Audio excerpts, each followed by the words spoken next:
तो बच्चों ये है हमारा क्लास 12 ज्योग्राफी टर्म 2 को। देखिए मैं आपको इस वीडियो में जितना भी इंपॉर्टेंट क्वेश्चन आपके मॉडल सेट में दिया हुआ है वो सारा का सारा टिक करवा दूंगा। तो आप सही बच्चे सारा का सारा इंपॉर्टेंट टिक कर लीजिए और अच्छे से सारे सवालों को कर लीजिएगा, ठीक है। तो चलिए आज का वीडियो हम लोग शुरू करते हैं। देखिए सबसे पहले तो ये वाला क्वेश्चन जो है बच्चों कि भारत में, याद रखिएगा, सबसे पहले जो जनगणना स्टार्ट हुई थी वो कब स्टार्ट हुई थी, ये आपको टिक करना है। ये ऑब्जेक्टिव में भी आएगा, इसलिए इसको टिक कर लीजिएगा। दूसरा सवाल बच्चों, which of the first 3 largest state of India is the site of population, जनसंख्या की दृष्टि में भारत के प्रथम 3 सबसे बड़ा है। यानी सबसे ज्यादा जनसंख्या बच्चों भारत के किन 3 राज्यों में होता है ये बताना है आपको, ठीक है। उसके बाद होता है बच्चों मिश्रित कृषि, यानी जिसे आप इंग्लिश में मिक्स्ड फार्मिंग आता है। ये भी बहुत अच्छा सवाल है, ये भी टिक कर लीजिएगा। देखिए जितने इतने आपको, देखिए ये सवाल जो बेवरेज वाला होता है कि नहीं, तो पेय पदार्थ, पेय पदार्थ मतलब जो पीने वाला पदार्थ होता है, कॉफी हो गया, टी हो गया, इनको आप बना सकते हैं। जैसे मेटेलिक मिनरल, तो सीधा बात है मेटेलिक मिनरल उस मिनरल्स को है जिसमें मेटल्स का बिहेवियर होता है। ऐसे खनिज जिनमें क्या होता है, धातु का गुण होता है, उन्हें हम क्या कहते हैं, मेटेलिक मिनरल्स कहा जाता है, ठीक है। ये सवाल आपको बनाने नहीं है। देखिए ये वाला सवाल अच्छा है कि काली मिट्टी की विशेषता, क्योंकि हम लोग जानते हैं कि काली मिट्टी में सबसे ज़्यादा क्या उगाया जाता है, हमारा कॉटन। काली मिट्टी कौन से कब काली मिट्टी जो बनती है कैसे बनती है, जब कहीं ना कहीं वॉल्केनिक इरप्शन यानी कहीं ना कहीं ज्वालामुखी विस्फोट हो तब ना बना होगा। तो वो कौन से पठार में पैदा, ये सारी बातें आपको पूछी जा सकती है। तो ये वाला बच्चों सवाल टिक कर लीजिएगा। अगला सवाल बच्चों टिक करिएगा, क्वेश्चन नंबर 7 छोड़ दे रहा हूँ, आप लोग इसे खुद बनाइएगा कि ध्वनि प्रदूषण से आप क्या समझते हैं। ये बनाने वाला सवाल नहीं, आप लोग खुद बनाइएगा, ठीक है।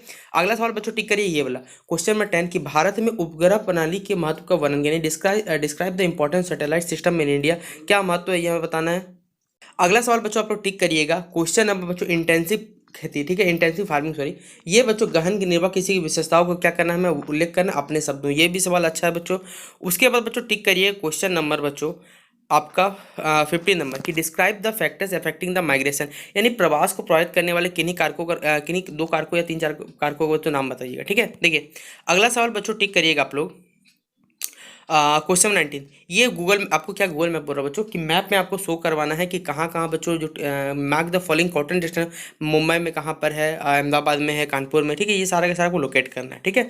और इसमें टिक कर लीजिए बच्चों, एक डिफरेंस वाला सवाल आएगा, बर्थ रेट और आपका डेथ रेट, यानी जन्म दर और मृत्यु दर क्या होता है, ठीक है। ये आपको पूछा जाएगा। तो क्वेश्चन नंबर 17 टिक कर लीजिएगा। चलिए अब हम बाकी मॉडल सेट को देख लेते हैं। अगला सवाल बच्चों टिक करिएगा, पहला सवाल आप लोग कि सेक्स रेशियो क्या होता है, लिंगानुपात क्या होता है। सीधा बात है, मेल और फीमेल का दो बच्चों को जो रेशियो निकलता है, 1000 फीमेल में 1000 मेल में बच्चों कितने फीमेल है। आजकल तो बच्चों मेल का से क्या होता है, फीमेल का बच्चों जो अनुपात है वो क्या है, पुरुषों की तुलना में अधिक है। 1024 से सभी के डाटा के हिसाब से तो मुझे याद है, ठीक है। अगला टिक करिएगा बच्चों, पॉल्यूशन आप लोग लिख लीजिएगा, एनर्जी रिसोर्स से लिख लीजिएगा। हाँ ये बात थोड़ा लिखिएगा कि बच्चों ओजोन परत का जो क्षय हो रहा है वो किस कारण से हो रहा है। हम लोग जानते हैं ओजोन का फॉर्मूला O3 होता है, लेकिन ओजोन का जो परत होता है दिन प्रतिदिन बच्चों क्या होता है, कम हो रहा है, लेकिन क्यों ऐसा हो रहा है ये बताना है। Question number 7 Neeru Meru programme, ये टिक करिएगा बच्चों, ठीक है।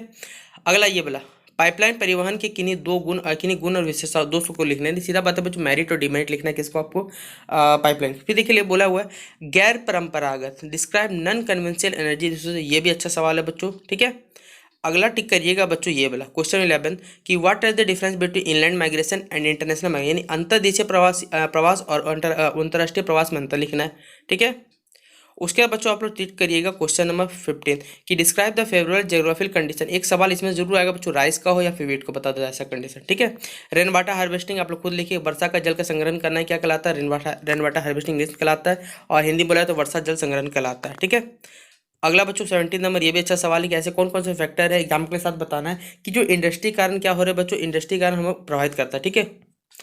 अगला बच्चों टिक कर लीजिएगा आप लोग ये वाला क्वेश्चन, मैप पर देखिए सवाल जितना टिक कर लीजिएगा और मैप को थोड़ा देख लीजिए कौन कौन सी जगह पे क्या क्या पाया जाता है, ठीक है। तो चलिए हम लोग बाकी मॉडल सेट को देख लेते हैं एक बार। इसके बाद देखिए बच्चों टिक करिएगा डेंसिटी ऑफ पॉपुलेशन, यानी जनसंख्या घनत्व किसे कहा जाता है। फ्लड क्या होता है, ये भी एक अच्छा सवाल है। ह्यूमन माइग्रेशन, यानी मानव ह्यूमन जो क्या करते हैं, माइग्रेट करते हैं एक जगह दूसरी जगह क्यों जाते हैं। सीधा बात है, search of food and search of jobs अभी के अकॉर्डिंग करेंगे तो बच्चों यही होगा। खरीफ क्रॉप रबी क्रॉप एकदम पढ़ लीजिए बच्चों, क्या होता है क्या नहीं होता, खरीफ क्रॉप में कौन सा क्रॉप आता है, रबी क्रॉप क्या होता है, ठीक है।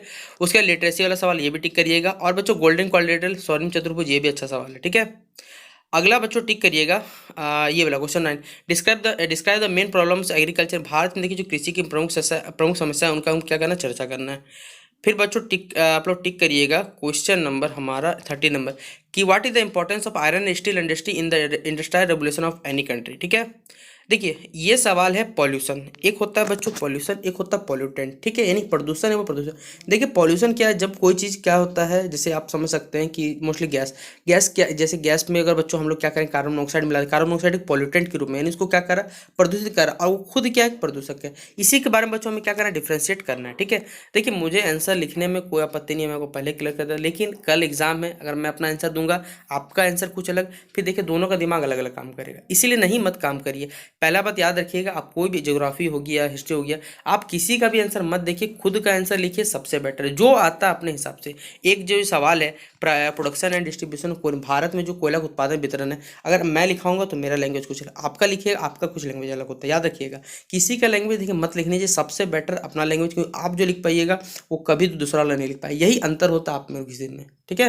देखिए अगला सवाल बच्चों टिक करिएगा, क्वेश्चन नंबर 17 और क्वेश्चन नंबर 18 दोनों बच्चों बहुत अच्छे सवाल है कि भारत में जनसंख्या वितरण को प्रभावित करने वाले प्रमुख कारणों की विवेचना करना है, और चाय उत्पादन के लिए अनुकूल भौगोलिक दिशाओं एवं वितरण का वर्णन करना है, ठीक है। फिर ये मानचित्र वाला आपको करना ही करना है, इसमें कोई शक नहीं है। इसमें बच्चों पहला टिक करिएगा हाईवे, आप लोग लिख लीजिएगा, नॉइज पुलिस कोई दिक्कत नहीं है। पेट्रोकेमिकल इंडस्ट्री या फिर बच्चों सिंथेटिक फाइबर जो बनता है, किससे बनता है, पेट्रोकेमिकल से बनता है, आपको मालूम होना चाहिए। मुंबई फेमस क्यों है, आपको मालूम होगा, क्योंकि क्योंकि फेमस है। मुंबई में क्या है, आपको मालूम होना चाहिए, मरीन ड्राइव है बच्चों, बहुत से फेमस है। मुंबई क्या 7 टापुओं का समूह, आपको मालूम होना चाहिए, इसलिए उसको मुंबई नाम दिया हुआ है। अगला बच्चों झूम एग्रीकल्चर, ये भी देख लीजिएगा। उसके बाद बच्चों टिक करिएगा क्वेश्चन में 8 की राइट द पुश फैक्टर, जनसंख्या प्रवास को प्रभावित करने प्रतिकर्षक कारक को क्या करना, लिखना है। फिर बच्चों आप टिक करिएगा क्वेश्चन नंबर 10 की wise irrigation necessary in Bharat में जो खेती क्यों आवश्यक है, क्योंकि बच्चों भारत सबसे डिपेंडेंट रहता है। आयरन की ओर लिखने दिया जाएगा, ठीक है, याद रखिए आयरन के बच्चों क्या क्या और होते हैं। फिर ये वाला क्वेश्चन नंबर 12 भी टिक कर लीजिएगा कि कॉटेज इंडस्ट्री और स्मॉल स्केल इंडस्ट्री में क्या अंतर होता है। फिर क्वेश्चन नंबर बच्चों 14 सैटेलाइट कम्युनिकेशन और explain the advantage of satellite communication, ये भी अच्छा सवाल है।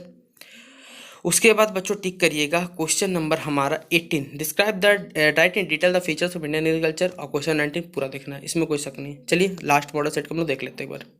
देखिए जनसंख्या घनत्व वाला हमने टिक कर लिया, तो कोई दिख नहीं। ग्रीन रेवोल्यूशन मालूम होना चाहिए कि बच्चों क्या हुआ था, भारत में हरित क्रांति हुई थी, क्यों, ताकि प्रोडक्शन ज़्यादा हो पाए।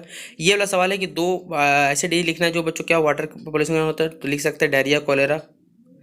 और बच्चों आप लोग टिक कर लीजिएगा क्वेश्चन नंबर ये वाला बेसिक इंडस्ट्री क्या होता है, आधारभूत उद्योग क्या है। उसके बाद बच्चों classify manufacturing industry on the basis of size, ये सवाल अच्छा है, ये वाला नॉन कन्वेंशनल पहले ही पढ़ चुके, इसे मत लिखने की जरूरत नहीं है। अगला बच्चों टिक करिएगा ये वाला सवाल, explain any 5 factors affecting the population density, population distribute density in India, production of wheat. मैंने बोला था कि बच्चों ये सा सवाल एकदम आएगा, एक सवाल जरूर, राइस का हो, टी का हो, कॉटन का, कोई ना कोई यहाँ से भिड़ेगा जरूर। फिर explain the factor affecting the location of the industry, ये भी टिक कर लीजिएगा। और ये मैप वाला सवाल तो बच्चों करना ही करना है कि आपको मैप में लोकेट करना है क्या, कि right the names of the state having 801 and above person square kilometre, ठीक है, ये आपको दर्शाना है यहाँ पर कहाँ पर कौन से ज़्यादा प्रति व्यक्ति आए रहते हैं, ठीक है। तो ये आपको मैप दिया हुआ रहेगा, चिंता नहीं करिए, मैप आपको एग्जाम में मिला हुआ रहेगा, आप वहाँ से टिक कर दीजिएगा क्या क्या इंपॉर्टेंट, ठीक है। तो आज की इस वीडियो में इतना ही, वीडियो पसंद आए तो वीडियो को अपने दोस्तों से शेयर कर दीजिएगा, ठीक है। तो चलिए मिलता है नेक्स्ट वीडियो पे, और शाम तक आपको ऑब्जेक्टिव क्वेश्चन का भी देखिए मैं आपको टॉप 40 क्वेश्चन करा दूंगा जो आपके एग्जाम में आने वाले, ठीक है। तो चलिए मिलते हैं अपने वीडियो में।